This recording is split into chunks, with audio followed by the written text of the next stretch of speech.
Are you tired of dropping hundreds of dollars on a commander deck? What if I told you for less than $20 you can buy all 100 cards in the commander deck? Tired of getting Thassa's Oracle to playing against stacks? Then do I have the format for you? Come play Pauper Commander, the PD8s for short. PD8s is the Pauper version of Commander. This means that the only cards you can play in your deck are cards that were at one point printed at the common rarity. Even if the card has been upshifted or downshifted later, for example, Lightning Bolt has been both rare and uncommon, as well as regular common, and it can still be played in Pauper despite all this because it has had a printing at common at one point. In Pauper Commander, the only two cards that you can play because they are blanket banned is Mystic Remora and Ristic Study, so you will not have to be paying the one. Outside of that, any common card is playable, unless it's like a illegal anti-card or something, but who's gonna play those? But JPEG, you may ask, how can I play a commander which requires a legendary creatures when there's only 12 common legendary creatures and they're all terrible? Well, you're in luck because your commander can be any uncommon creature.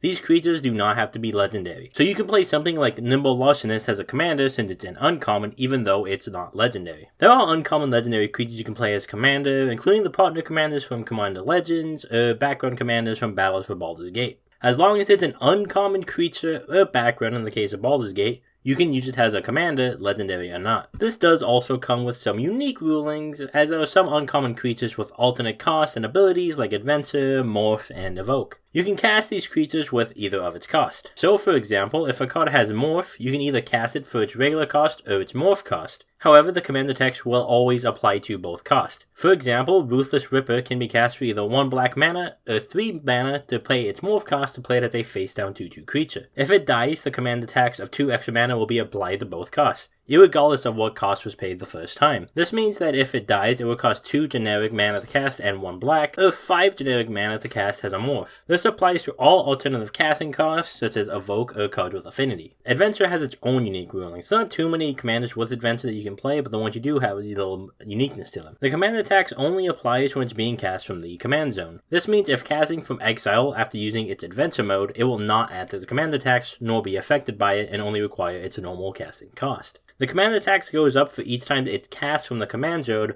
regardless if it's an adventure or the creature side being cast. For example, if it was cast on the adventure side one time and the creature side twice, the commander tax would make either side cost 6 more mana to cast either the creature or the adventure from the command zone. Cards with costs that require you to discard it from the hand, such as cycling or transmute, cannot be used from the command zone, as they specifically require them to be discarded from your hand as per the ruling mechanics. Now that's how the deck building works, so let's look into the match itself. Unlike regular Commander, Pauper Commander starts each player with only 30 life as opposed to Commander's traditional 40. In addition, to die to commander damage, meaning combat damage dealt by one's commander, you only have to take 16 damage as opposed to Commander's 21. Outside of that, mechanically the game functions the same as Commander. Generally 3 to 4 players in a game, 99 cards in the deck with 1 commander, with no more than 1 copy of a card outside of basic lands, and you get 1 free mulligan when you start a game. The flow of a Pauper Commander game can be a bit different depending on the decks, but one thing to note is that creatures in combat are a lot more important than a traditional commander, and a lot better. There are no powerful board wipes at common, with the best being cards like Fiery Cannonade and Arms of Hadar. Although plenty of removal spells are common, it's much harder to deal with a wide board of creatures. As such, go-wide strategies are a lot stronger and harder to deal with, and cards that pump up other creatures such as Angel of the Dawn and Marshalling Cry are much stronger here than they would be in traditional Commander. Thanks to all the cards needing to be a common, Pauper Commander decks are generally very cheap and very easy to make, especially if you have a hefty amount of bulk lying around. Thanks to the lack of the legendary restriction for your commander, there's a lot more options available and decks you can play that wouldn't be playable outside of Pauper Commander.